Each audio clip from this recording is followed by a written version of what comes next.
보실 말씀은 갈라디아서 6장 9절 말씀 한 절인데 저하고 여러분이 한 목소리로 읽으시겠습니다. 시작.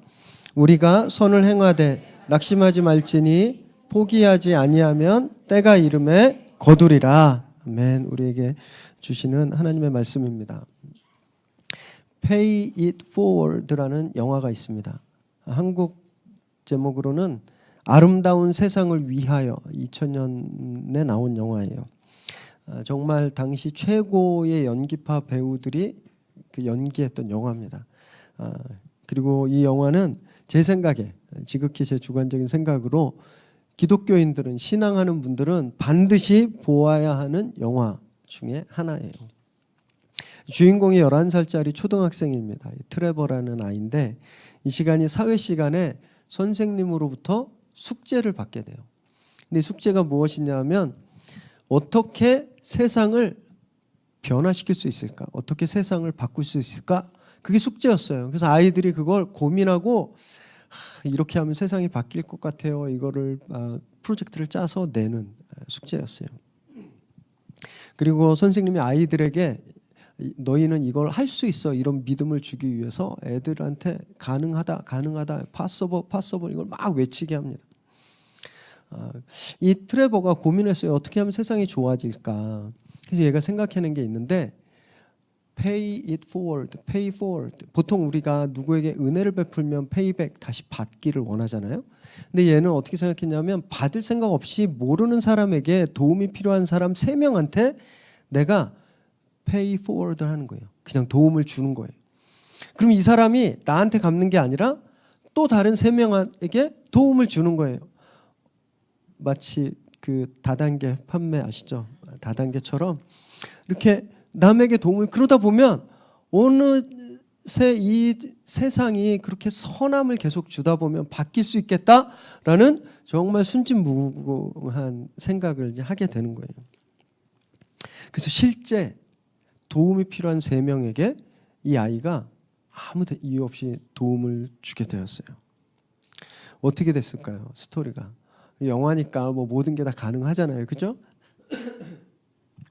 실제 영화에서만 이루어진다라고 생각하세요. 저희들은. 그리고 이 영화에서도 이 시몬의 선생님, 이 과제를 준 선생님, 그리고 애들한테 막 possible 막 이렇게 외치게 했던 선생님도 사실은 가능하지 않다라고 생각하고 있었던 거예요. 제가 이 영화를 보면서 저를 반성하게 되었습니다. 저도 늘 그랬거든요. 나는 할 수 있다. 나는 빛의 아들이다. 이 세상은 예수님의 복음으로 바뀔 수 있어. 그렇게 생각했는데 속의 진짜 마음은 그런 건 성경에나 일어나는 거지. 그런 건 뭐 어디 옛날에 과거에 그냥 전설이지 라고 생각하고 있었다라는 거예요. 말은 possible 가능하다. 세상은 바꿀 수 있다 라고 이야기하지만 속으로는 안 그렇게 생각하고 있었다라는 거예요. 이 아이는 그걸 믿었어요. 그래서 진짜 했는데 나중에 이 페이드 포워드가 계속 연결되더니 라스베가스를 지나서 LA와 캘리포니아 전 지역까지 막 퍼지게 된 거예요. 그래서 한 저널리스트가 너무 희한하니까 이런 일이 어떻게 가능한가? 왜 사람들이 아무 이유 없이 남들을 돕는가? 그래서 인터뷰하고 찾아서 결국 이 아이에서 시작된, 그래서 이 트레버를 인터뷰하는 장면이 이제 나오게 돼요. 다 말씀드리고 싶지만 스포일러가 아니기 때문에 꼭 한번 보시길 바라고요. 인상적인 장면은 마지막 장면이었어요. 마지막에 이 트레버 집으로 차들이 끝이 없이 막 몰려드는 그런 장면으로 영화가 끝나게 돼요. 그리고 이 영화가 상영된 후에 미국에서 진짜로 Pay it forward 무브먼트가 일어났습니다. 그래서 남에게 이유 없이 선물하기. 그래서 저도 한번 당해봤어요. 저도 뭐 큰 건 아니었고요. 고속도로를 통과하면 이렇게 지금 하이패스들이 다 돼 있지만 그때는 문을 열고 돈을 이렇게 냈어야 되는데 뭐 쿼터나 50센트 이렇게 내고 다니는데 쫙 가서 돈을 내려고 그랬더니 앞차가 내줬다 그러는 거예요. 25센트인데 정말 길거리에서도 주술 수 있는 아무것도 아닌 건데 앞차가 내줬다 그러니까 너무 기쁜 거 있죠. 그냥 아무 이유 없이 이게 너무 기쁘더라고요. 그런 무브먼트가 실제 일어났었습니다.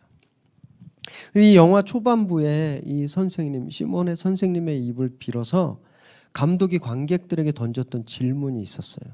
그래서 뭐냐 하면 세상이 너희에게 무엇을 기대하고 있을까라는 것이었어요. 세상이 너희에게 기대하고 있는 것이 무엇일까? 이 질문이었는데 이 질문을 제가 말씀을 준비하면서 이렇게 바꿔보았습니다. 위례타운이 위례 새로운 교회에게 무엇을 기대하고 있을까요?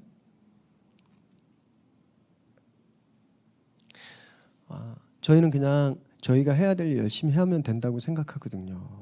예배 열심히 드리고 열심히 모이고 성역 공부하고 양육하고. 한 번쯤 생각해 보셔야 될 질문 같아요. 이 위례 땅이 우리들한테 무엇을 원하고 있을까? 굉장히 의미 있는 질문이라고 저는 생각합니다.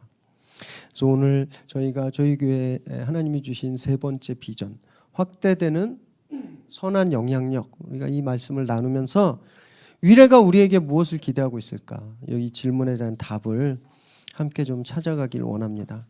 요 근래에 교회적으로 또 사회적으로 계속 보고되는 통계 조사에 의하면 지금 이 시대가 교회에 원하고 있는 것, 지금 이 시대가 교회에 바라고 있는 것 명확하게 드러나는데 그것은 착한 거라는 거예요. 선함. 지금까지 저희는요 너무 몸집 불리기에만 열심이었다는 거예요. 저희는 덩치만 키우는데 너무 열심히 해서 착한 모습을 많이 보여주지 못했는데 이제는 반성하고 그 선한 모습을 좀 찾아야 할 때다라는 것을 여러 통계를 통해서 저희가 보고 있습니다. 교회를 못 믿겠다는 거예요. 교회를. 그렇죠? 물론 교회의 심장은 예수 그리스도예요. 복음이 교회의 심장이에요. 그런데 그래서 복음이 빠진 선행, 복음이 빠진 착함은 마치 이런 거예요. TV를 오더했는데 빈 박스만 왔어요. 배달되고 보니까 복음에서 그 선행에서 복음이 빠지면 그런 알맹이 없는 패키지거든요. 하지만 복음에서 선행이 빠지면 선행이 없는 착함이 빠진 복음은요 아예 패키지가 배달도 안 되는 거예요. 복음이 전달될 수가 없어요. 생각해 보세요. 옆에 있는 친구가 맨날 거짓말하고 맨날 싸우고 맨날 지만 생각하고 나쁜 짓만 하는데 걔가 어느 날 갑자기 나한테 와서 너 예수 좀 믿어볼래? 교회 갈래? 나처럼 될 수 있어. 그러면 누가 교회 가고 싶겠어요. 네. 복음에서 선행이 빠져버리면 패키지가 아예 딜리버리도 안 되는 거예요. 전달이 안 되는 것이죠. 제가 이전에 섬겼던 교회 앞에 자주 갔던 식당이 있었습니다. 자주 갔던 식당. 찌개도 팔고 고기도 파는 집이었어요. 그래서 자주 가다 보니까 사장님이 제가 목사인 것도 알았습니다. 그리고 제가 교회 직원들이랑 이제 가서 친해졌어요. 그래서 뭐 가면 사장님 좀 교회 나오셔야죠. 뭐 길만 건너면 교회인데 좀 한번 언제 나오셔야죠. 뭐 이렇게 좋은 관계를 유지하고 있었는데 어느 날 식사를 하러 갔는데 이분이 갑자기 교회 다니는 사람에 대해서 그렇게 비난을 하시는 거예요. 당황했습니다.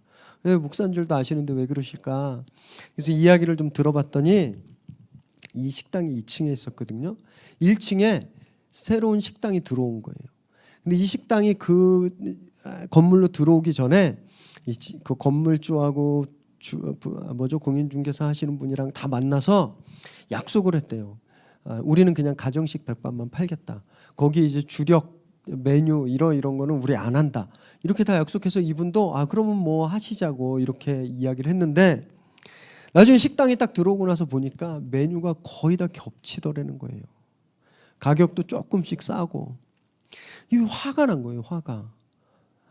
게다가 더 좀 황당한 건 이 1층에 새로 들어온 가게 옆에 빨간 글씨로 주일은 쉽니다. 주일은 문 닫고 교회 가시는 거예요. 이분이 그렇게 화를 내시더라고요. 2층 사장님이. 제가 너무너무 창피하고 죄송했습니다. 물론 1층에 새로 오신 분의 그 사정을 들여다보면 뭐 그럴 수밖에 없는 사정이 있었겠지만 1층 식당분이 2층에 올라가서 그분한테 저하고 같이 교회 가실래요? 그러면 가실까요? 안 가요. 복음이 들려지려면, 복음이 전달되려면 선함, 착함이라는 패키지에 포장이 되어야 하는 거예요. 그것에 담기지 않으면 어려워요.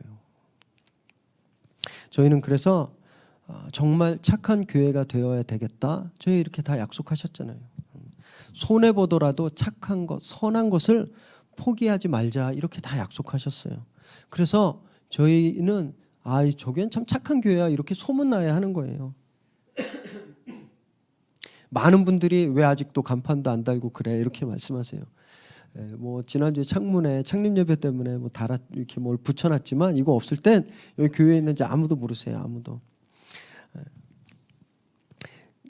그냥 간판을 달아도 큰 문제가 일어나지 않습니다. 그리고 요새는 구청 뭐 이런 동사무소 관공서가 교회들은 웬만해서는 교회를 뭐라고 안 하려고 그래요. 이제 하면 자꾸 좀 이렇게 시끄럽고 종교단체는 이렇게 좀 모른 척하니까. 그래서 그냥 저희들도 모른 척하고 그냥 간판을 딱 달아도 큰 문제가 없어요.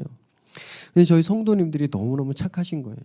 새벽에 이제 저희가 그 회의를 좀 여러 차례 했는데 아직 이 위례 지역의 근린 지역 그냥 상업지구엔 3층 이상은 간판을 못 달게 되어 있습니다. 아직 허가가 안 났어요. 뭐 허가가 곧 날 거라고 이야기를 하는데 아직 정식적으로 허가가 안 나서 2층까지만 간판을 달 수 있는 거예요. 달아도 별 문제 없는데 성도님들이 달지 말자 그러시는 거예요. 덕이 안 되니까. 사실 속으로는 성도님들이 막 달자고 우기면 하나님 저는 안 달고 싶었는데 우리 성도님들이 우겨서 어떻게 하겠어요? 목사 무슨 힘이 있나요? 뭐 이러고서 그냥 달 생각이 있었는데 어쩜 다 착하신지 하지 말자고 딱 그러시는 거예요. 교회가 간판이 없는 거 굉장히 치명적입니다. 왜냐하면 뭐 교회인 줄 알아야 예배드리러 올 거 아니에요. 이건 마치 식당을 차려놓고 아무도 모르게 몰래 음식 만들어서 장사하는 것과 똑같거든요. 그런데도 하지 말자 그러시는 거예요. 왜냐하면 덕이 안 되니까. 직원들이 공무원들이 지나다니면서 우리는 허가 안 해줬는데 왜 저 교회는 간판을 저렇게 달았지? 라고 생각하면 그분들 마음속에 교회에 대해서 어떤 마음을 가지고 계실까요? 축복하겠습니까? 부흥하십시오 이런 마음 가지겠어요? 아니에요. 교회도 똑같아. 아유 어떻게 저럴 수 있어? 이런 마음을 가지실 거 아니에요?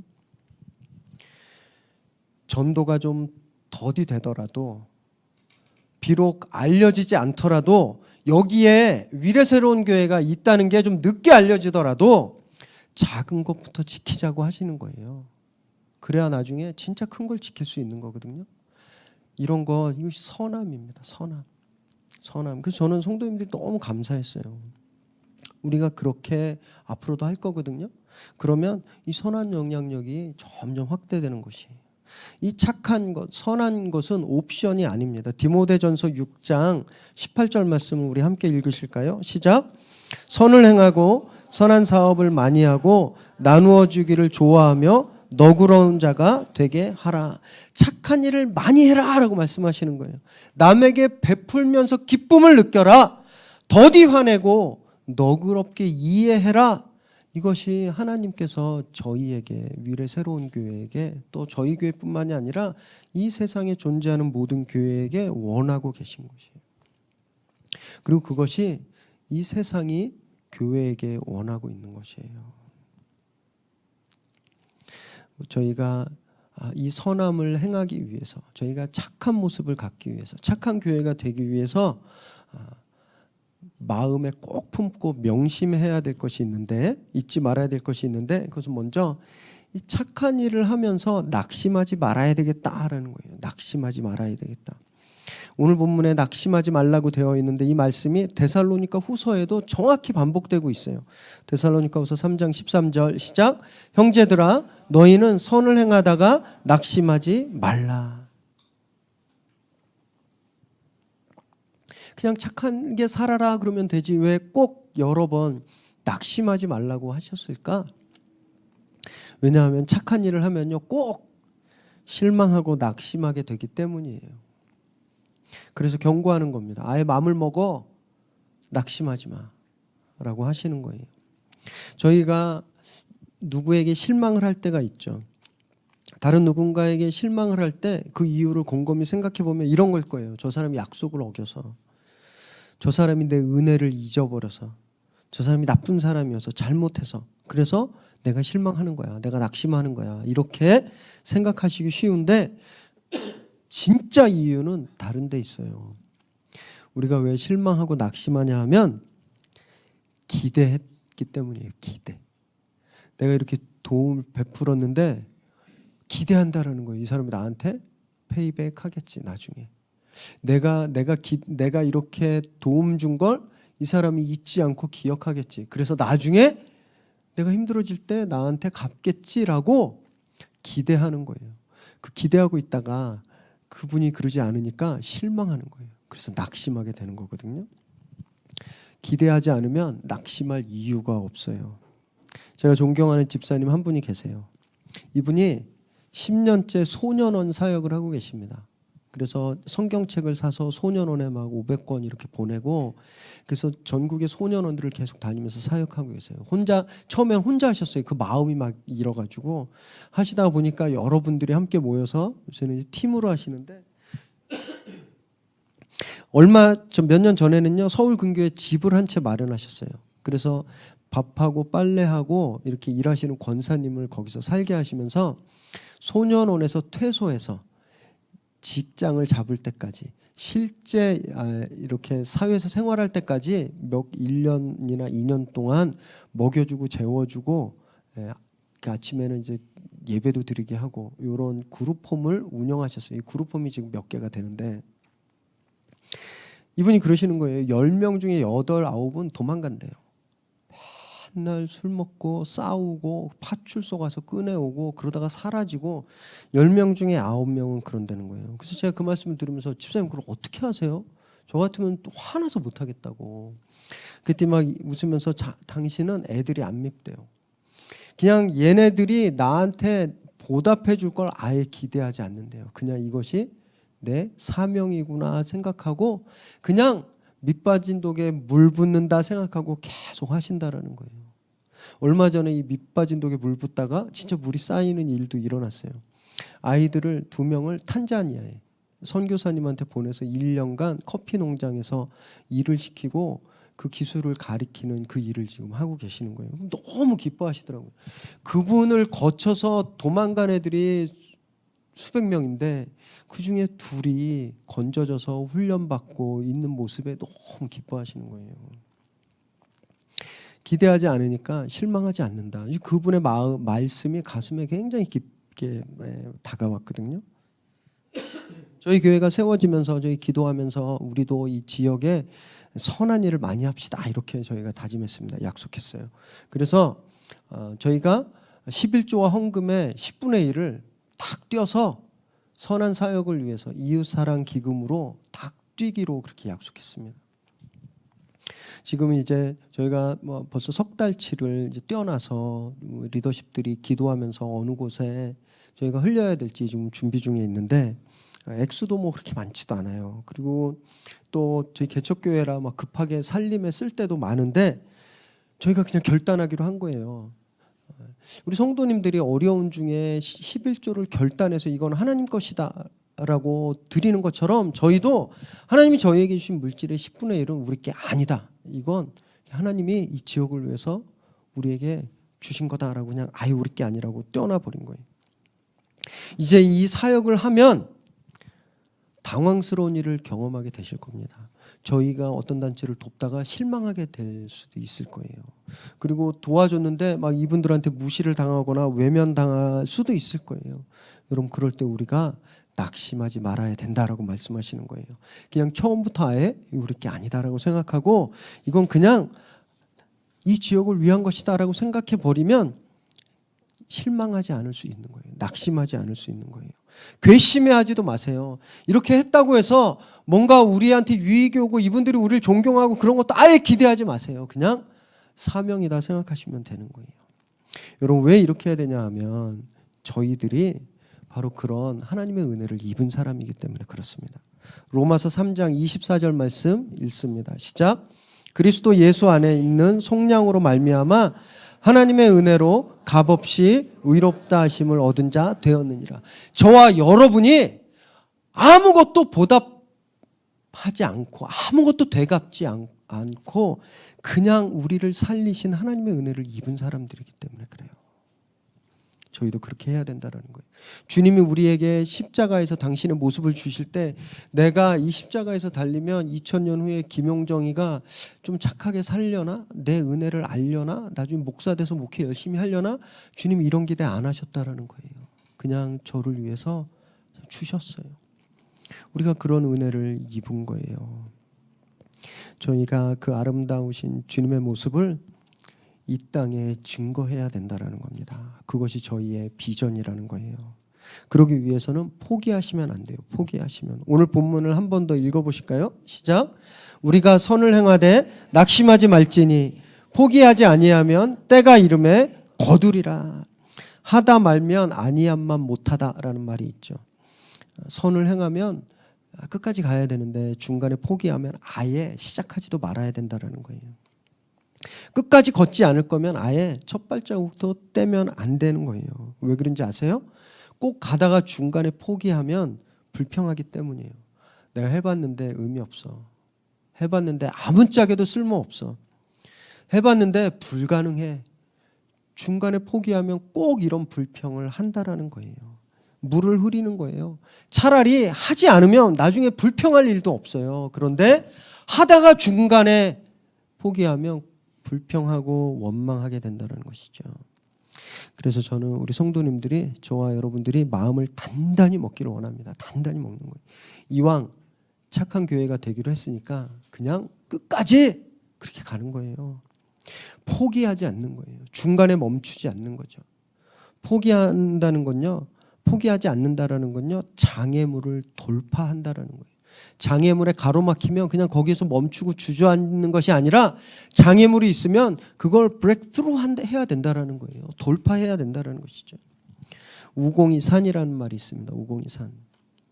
포기하지 않고 꾸준히 노력하면 산도 옮길 수 있다라는 고사성어예요. 실제로 이 말이 인도에서 일어났습니다. 실제로. 다슈라트 만지히라는 분이 계세요. 할아버지예요. 1934년에 아주 가난한 집 아들로 태어나셨어요. 그리고 2008년도에 돌아가셨는데 이분이 아주 어렸을 때 동네 그 소녀와 결혼을 합니다. 그래서 행복하게 잘 살고 계셨어요. 근데 어느 날 이분이 이 만지 할아버지가 밖에 나가서 일을 하고 있는데 이 할머니, 그때는 이제 할머니가 아니셨겠죠. 젊은 아낙. 이분이 아내분이 도시락을 점심을 챙겨서 가다가 넘어진 거예요.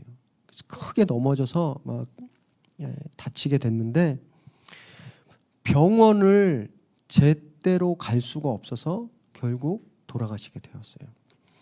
이 동네 앞에 90m 높이가 되는 돌산이 있었는데 이 돌산에 가로막혀서 병원이 있는 그 건너편 동네로 가려면 72km를 돌아가야 했습니다. 72km를. 그래서 병원을 제때 갈 수가 없어서 이 아내분이 돌아가셨어요. 얼마나 슬펐을까요?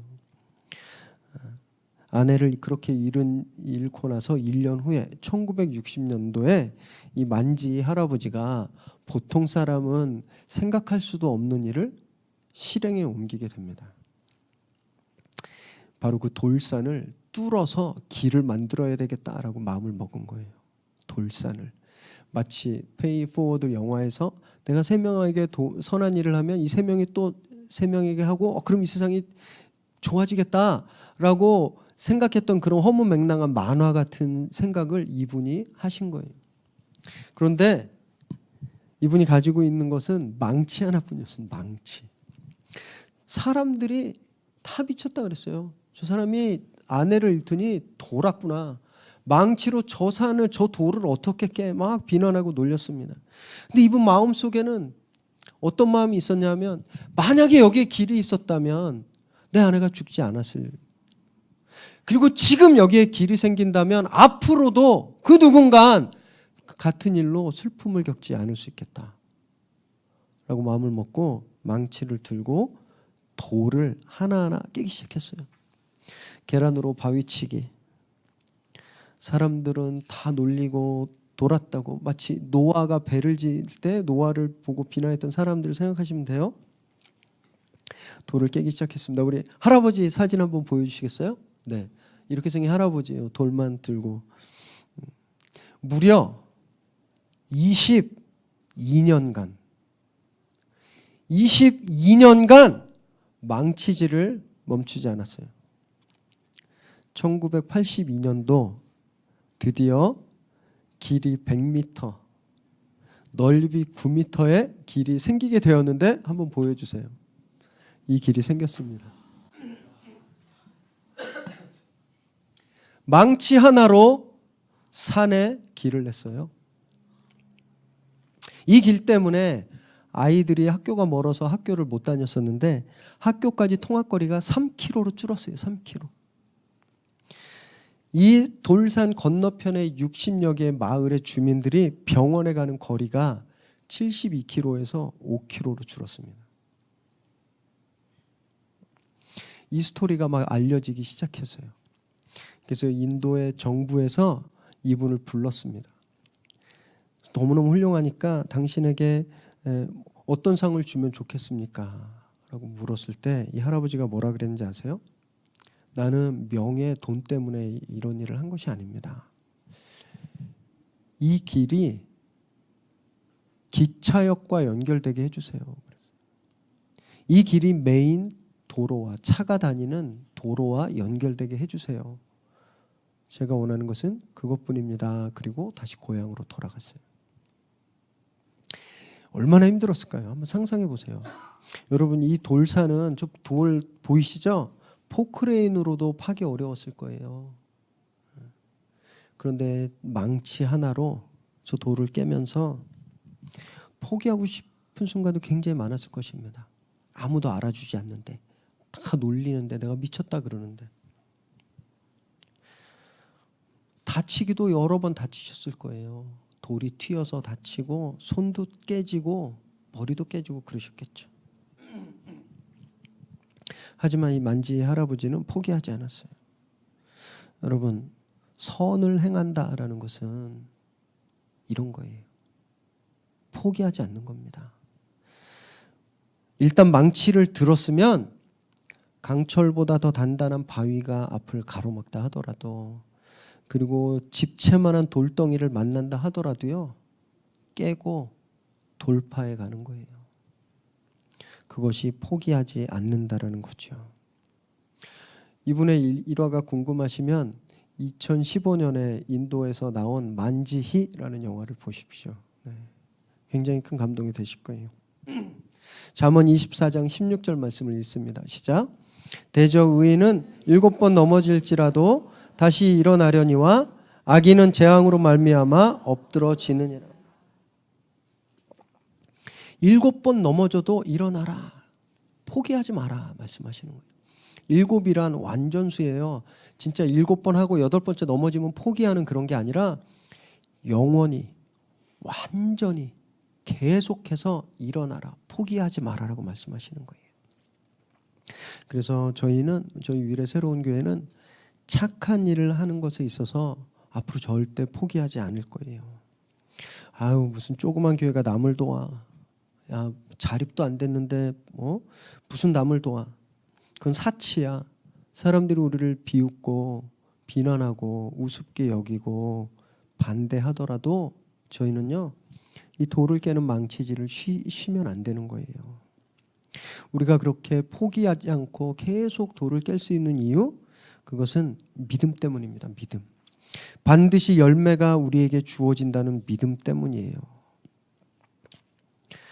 예수님의 그 선하신 사역, 예수님의 선하신 사역은 그 끝이 십자가였습니다. 십자가 죽음이라는 막다른 골목이었어요.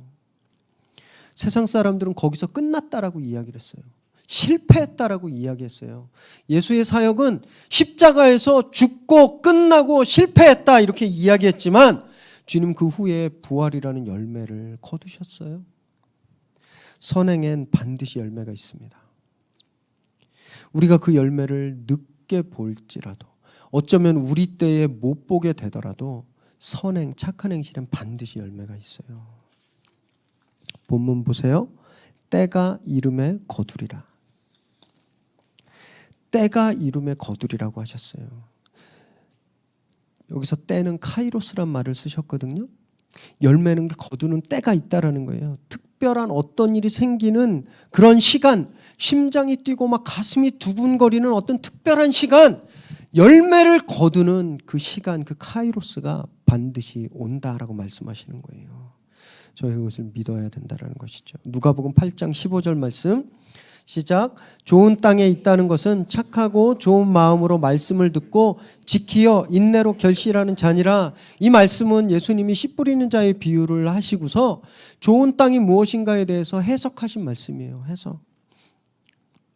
좋은 땅은 착한 마음으로 말씀을 듣고 지키는 거예요. 착함, 선함을 행동하는 것이에요. 그리고 인내하는 것이죠. 그럴 때 30배, 60배, 100배의 열매가 맺히는 것. 여러분 그것이 좋은 땅이라고 말씀하시는 거거든요. 저는 위례 새로운 교회가 그런 좋은 밭이 되기를 주님의 이름으로 축원합니다. 우리가 그렇게 선함으로 인내하면 굉장히 단 열매를 얻을 거예요. 우리의 착한 행실이 정말 귀한 열매로 맺히게 될 것을 믿으셔야 한다는 거예요. 저희가 그것을 믿을 때 절망하지 않게 되는 거예요. 그 믿음을 가질 때 소망을 품고 그 어떠한 어려움도 포기하지 않고 그렇게 갈 수 있는 것이죠. 그리고 열매를 맺게 되는 거거든요. 그래서 히브리서 11장 1절에 믿음에 대해서 이렇게 말씀하고 있습니다. 시작. 믿음은 바라는 것들의 실상이요 보이지 않는 것들의 증거니. 믿음은 아직 눈에 보이지 않는 만져지지 않는 것들을 보이게 하고 만져지게 하는 힘이 있다라고 하는 거예요. 그 경험을 해보신 분들이 계신데 저희 이 장소에 계약하고 처음 왔을 때 한번 생각해 보세요. 그 이후에 오신 분들은 어떤 건지 잘 모르시면 이따 문 열고 저 옆에 건너편 장소를 보시면 알아요. 그냥 아무것도 없이 그냥 사각형의 그런 룸이었죠. 그때 저희가 이곳에 와서 기도하면서 하나님이 저에게 주신 비전이 있었어요. 예배실, 예배하는 곳, 이런 모습, 그런 걸 믿음으로 보니까 너무 기뻤어요. 기대가 되고. 그리고 전 진짜 딱 저희가 다 꾸며지고 이곳에 들어왔을 때 저희가 믿음의 눈으로 본 것보다 훨씬 더 좋은 것들을 주신 하나님 때문에 너무너무 기뻤던 그런 경험들이 다 있으시잖아요. 지금 위례 새로운 교회는요, 이제 막 걸음마를 뗐어요. 이제 막 뒤뚱뒤뚱 거리고 신생아처럼 뭐 하나 이게 보면 이 교회가 뭐 하나 제대로 하긴 할까 막 이런 그런 단계예요. 하지만 믿음의 눈으로 저희를 보면 저희 안에 어마어마한 우주의 씨앗이 들어있다는 겁니다. 착한 행실로 이 선한 사역을 포기하지 않고 인내로 계속하면 그 씨앗이 무수한 열매를 맺게 된다는 거예요. 저희가 믿음으로 그것을 보아야 한다는 겁니다. 한 동네에 교회가 어떤 동네에 교회가 들어왔다는 건요. 뭐하고 똑같은 말이냐면 그 동네가 이제 좋아져야 된다. 이거하고 똑같은 의미예요. 교회가 없을 땐 지저분했는데 교회가 오니까 막 깨끗해졌어요. 교회가 없을 때는 막 싸우고 맨날 술판 버리고 사람들이 우울하고 희망이 없고 맨날 입에서 욕만 나왔는데 교회가 들어오고 나니까 사람들이 사랑합니다, 축복합니다 막 이런 얘기를 하고 다니는 거예요. 술도 안 먹고 싸우지도 않고 동네가 밝아져요. 형편이 어려웠던 분들도 점점 좋아지는 거예요. 그런데 교회가 들어가고 났더니 사람들이 더 싸우고 동네는 더 지저분해지고 교회는 점점 이렇게 커져가는데 사람들은 점점 힘들어지면 여러분 이건 굉장히 심각한 일이라는 거예요. 어제 트랜짓몰에 가셔서 진짜 고생 많으셨어요. 날도 더웠는데 막 햇빛 맞으면서 아이들 얼굴에 페이스 페인팅 해주고 물방울 막 이렇게 뿌려주고 또 풍선 나눠주고 막 이 전도하시는 우리 성도님들을 보면서 제가 너무 감동하고 깊은 감사를 느꼈습니다. 저희가 이제 다음 주 창립 예배 때문에 막 준비하시느라고 힘도 많이 드셨고 또 계속 릴레이 금식 기간이라 심신이 굉장히 지쳐 있으셨을 텐데도 그래서 아이들 이렇게 섬기는 모습이 천사들 같으셨어요. 정말 천사들. 그런 재주가 있는 줄 몰랐습니다. 이렇게 너무 그림도 잘 그리시고. 또 좋았던 게 뭔지 아세요? 애들이었어요. 애들이 웃고 기뻐하는 게 너무 좋더라고요. 공부 스트레스에 그리고 하루 종일 TV하고 스마트폰에 아이들이 묶여 있었었는데 얘네들이 막 그 테이블 앞에서 막 기대하는 눈빛으로 초롱초롱 하면서 막 그림 그려주니까 막 환하게 웃는데 너무 좋았어요. 교회가 이렇게 아이들을 기쁘게 하는 공동체구나 깨달았습니다. 엄마 아빠가 애들을 기다리면서 애들이 막 이렇게 그림 그리니까 엄마 아빠가 얼굴에 미소가 생기더라고요. 그 모습 보면서 교회가 일에 치이고 살림에 찌들린 엄마 아빠 얼굴에 웃음을 주는 공동체구나. 그래서 깨달았어요. 얼마나 감사했는지 모릅니다. 미래 새로운 교회는요. 그런 교회가 되어야 되는 거예요. 이웃들 얼굴에 웃음을 주는, 이웃들 얼굴에 미소를 주는 그런 착한 공동체가 되어야 한다는 거예요. 지금 굉장히 그렇게 하기에 아주 유리한 상황입니다. 굉장히 좋은 상황이에요.